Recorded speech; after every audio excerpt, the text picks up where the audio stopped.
আসসালামু আলাইকুম।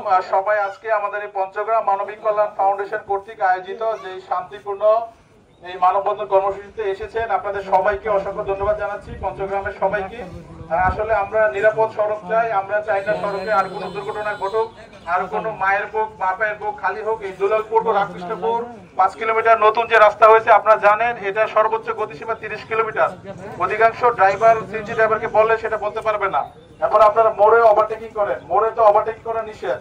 এরপরে আমাদের স্কুলের সামনে মাদ্রাসার সামনে কোনো স্পিড ব্রেকার নেই, মানে আইল্যান্ড নেই, সেটা আপনারা নিশ্চিত করতে হবে। আমরা ইউনিয়ন মহোদয়ের সাথে কথা বলেছি, ইনশাআল্লাহ উনি আমাদেরকে আশ্বাস দিয়েছেন সেটি অতি দ্রুতই বাস্তবায়িত হবে। এবং শুধু সচেতন হতে হবে আপনাদেরকে। রাস্তা আমাদেরকে এই রাস্তা ঠিক রাখতে হবে। অনেকে রাস্তার মধ্যে বিভিন্ন কচুরিপানা, তারপর হচ্ছে খড়কুটো ইত্যাদি রাখেন, অনেক দুর্ঘটনা ঘটে এইসব কারণে। আমরা সবাই নিজে সচেতন হই, অন্যকে সচেতন করি, এটি আমাদের কামনা। এবং আপনারা সবাই এবং সিএনজি চালক, অটোরিক্সা চালকদেরকে আমরা লিফলেট বিতরণ করবো, আপনারা যাতে খুবই সুশৃঙ্খলভাবে শান্তিপূর্ণভাবে রাস্তায় চলাচল করেন এবং কোনো যাত্রীর সাথে খারাপ ব্যবহার না করেন, ন্যায্য ভাড়া আদায় করেন, সেটি আমি অনুরোধ জানাবো।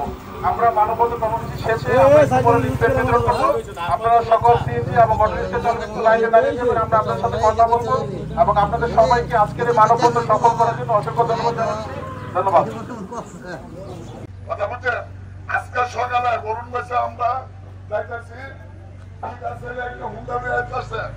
এই যে বাজারের যে মসজিদটা, ডান পারে যে হুন্ডাবাড়া মসজিদটা, পাচ্ছেন যে আমাদের একটি র্যালি কর্মসূচি হচ্ছে, খুব সুন্দর। আমাদের গ্রামের সকল মুরব্বী এবং আমাদের যুবক ভাইয়েরা এগিয়ে এসেছেন। আমরা যদি আমাদের এই কার্যক্রম এভাবে এগিয়ে নিয়ে যাই, তাহলে অদূর ভবিষ্যৎ